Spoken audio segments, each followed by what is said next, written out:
Ван Дейк өзіне қарсы ойнап көрген ең қауіпті ойыншылардың кім екендерін атады. Бернардо Силва Манчестер Ситиден кетуді қалайды. Мадридтік Реалдың қандай жоспарлары бар? Осы және өзге де қызыққа толы жаңалықтар біздің бүгінгі шығарылымда. Жаңадан тіркелгендерге, сондай-ақ бұрыннан бергі жазылушыларымызға үлкен алғысымызды білдіреміз. Қазақ тілді футбол арнасына көмек көрсету мақсатында арнамызға жазуды және бейнероликке лайк басуларыңызды сұраймыз. Қоңырау түймешесін қосып қоюды да ұмытпаңыздар. Ендеше бастаймыз.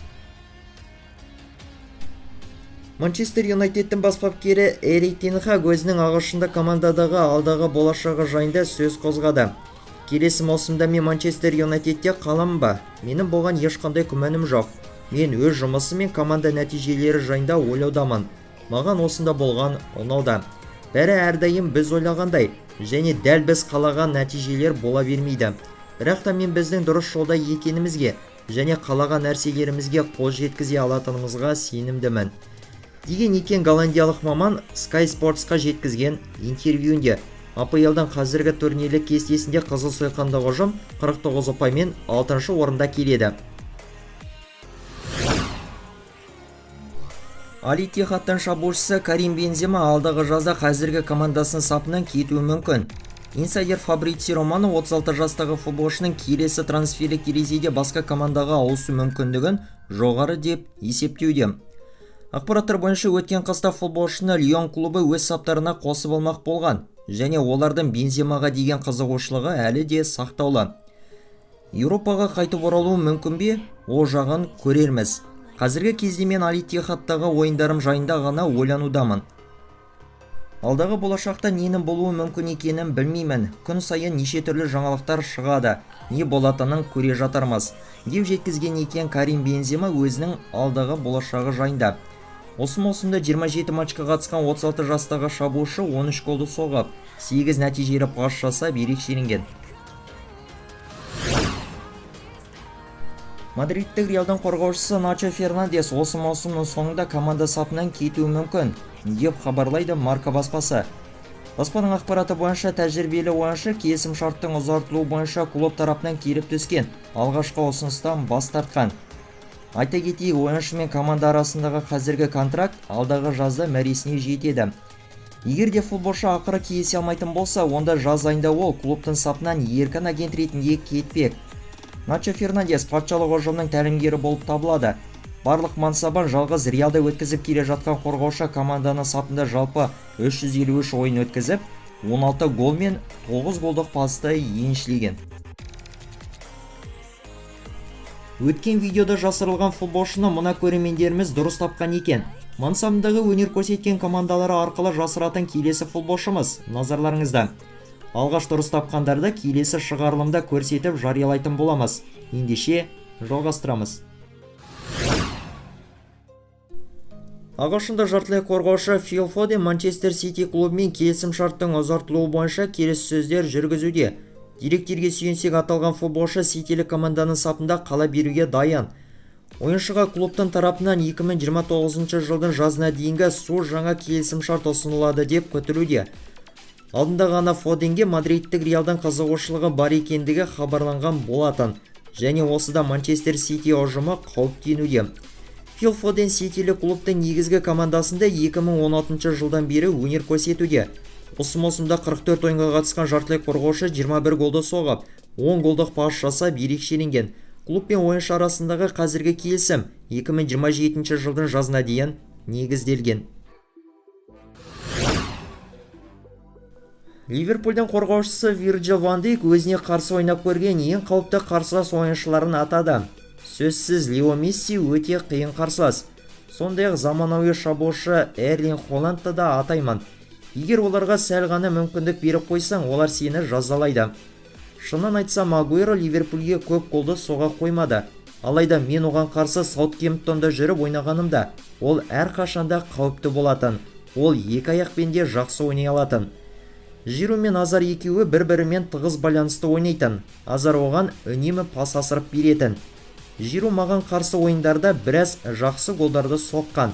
Мен гол соқпайды ау деп ойлағанда, ол соғып кете беретін еді, деп жеткізген екен нидерландиялық ойыншы. Айтып өтерлігі, Ван Дейк Роналдуға қарсы бірнеше рет ойын өткізіп көрген, алайда ол оны ең қауіпті ойыншылар қатарына қоспады. Жартылай қорғаушы Серхио Роберто Барселонаның сапынан ешқайда кетпей, командада әрі қарай қала беруі мүмкін. Осы жөнде Mundo Deportivo баспасы мәлімдеуде. Деректерге сүйенсек, жуық арада көгал қызылдар ұжымы 32 жастағы футболшымен келісім шарттың ұзартылуы бойынша келіссөздер жүргізіп бастауға кіріспек. Тараптар арасындағы қазіргі келісім алдағы жазда мәресіне жетіп аяқталады. Испаниялық жартылай қорғаушының жеке өзі әлі де командасына пайда тигізе алуға қабілеттімін деп есептейді. Алайда сондай-ақ ол MLS лигасына ауысу нұсқасын да қарастырып көрмек. Айта кетсек, Серхио Роберто каталонда команданың түлегі болып табылады.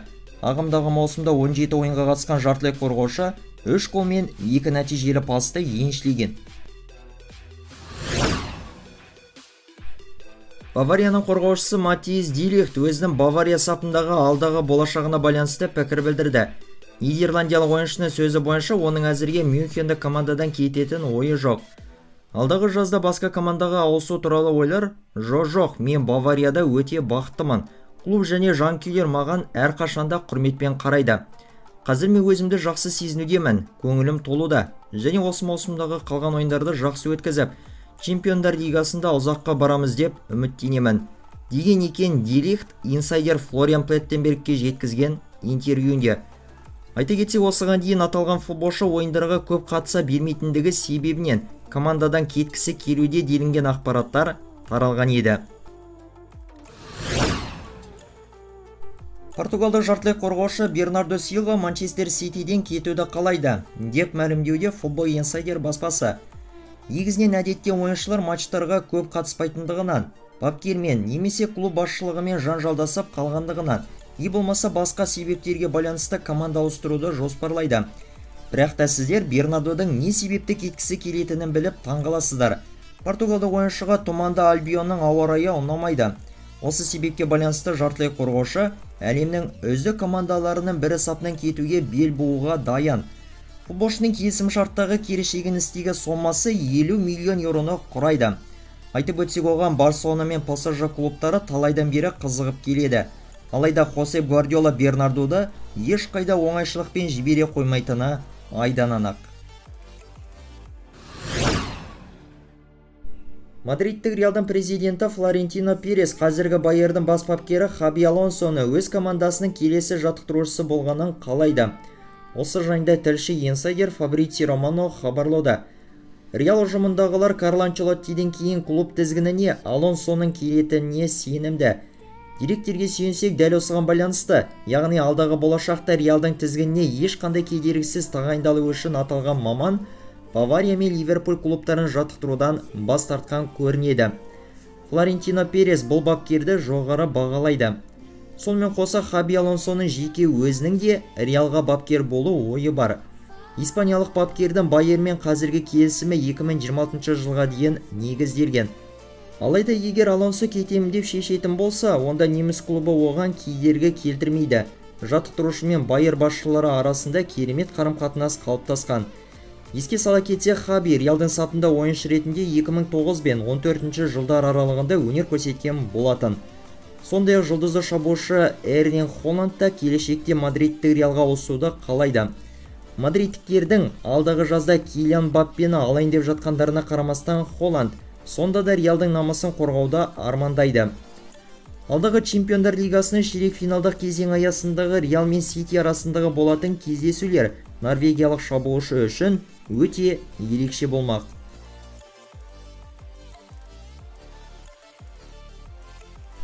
Бүгінгі сіздерге хабарлап жеткізген футбол жаңалықтарымыз осымен соңына келіп жетті. Лайк басып арнаға тіркеліп, қолдау танытуларыңыз біз үшін өте маңызды.